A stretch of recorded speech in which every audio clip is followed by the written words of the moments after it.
కొత్త సంవత్సరం బంగారం వెండి ధరల్లో భారీగా హెచ్చుతగ్గులు కనిపిస్తున్నాయి. జనవరి మొదటి వారంలో రేట్లు భారీగా పతనమయ్యాయి.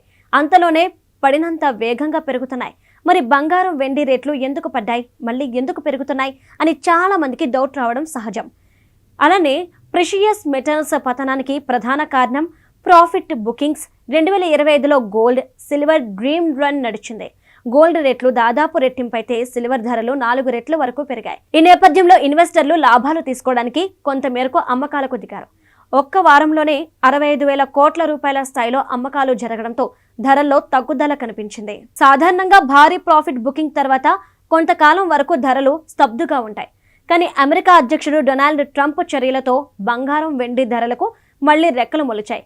వెనుజువేలా అధ్యక్షుడు మదురోను కిడ్నాప్ చేయడంతో పాటు గ్రీన్లాండ్ను ఎలాగైనా స్వాధీనం చేసుకుంటానని ట్రంప్ ప్రకటించడంతో ఇన్వెస్టర్లు గోల్డ్, సిల్వర్ వైపు మొగ్గు చూపుతున్నారు.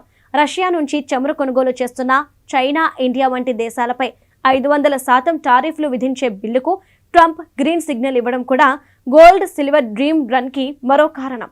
ఇరాన్లో అంతర్యుద్ధం కారణంగా ఏ క్షణం ఏం జరుగుతుందో అనే భయాలు నెలకొన్నాయి.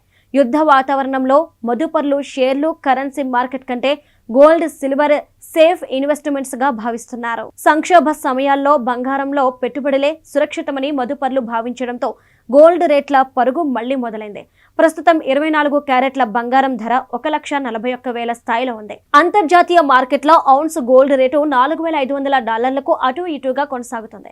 ఇక వెండి ధర విషయానికి వస్తే కిలో 2,75,000కు చేరుకుంది. ఇదే ఊపు కంటిన్యూ అయితే శివరాత్రి సమయానికి వెండి కిలో 3 లక్షల మార్క్ ని టచ్ చేసే అవకాశం ఉందని ట్రేడ్ పండితులు అంచనా వేస్తున్నారు. అంతర్జాతీయ రాజకీయాలు, యుద్ధ భయాలు, AI, సోలార్ రంగాల్లో భూమ్ కొనసాగినంత కాలం బంగారం వెండి ధరలు పైకి పోతూనే ఉంటాయని చెప్పొచ్చు. అంటే 2026 బంగారం వెండి కొనుగోలు నామ సంవత్సరమే గానీ అమ్మకాల సంవత్సరం కాదన్నమాట.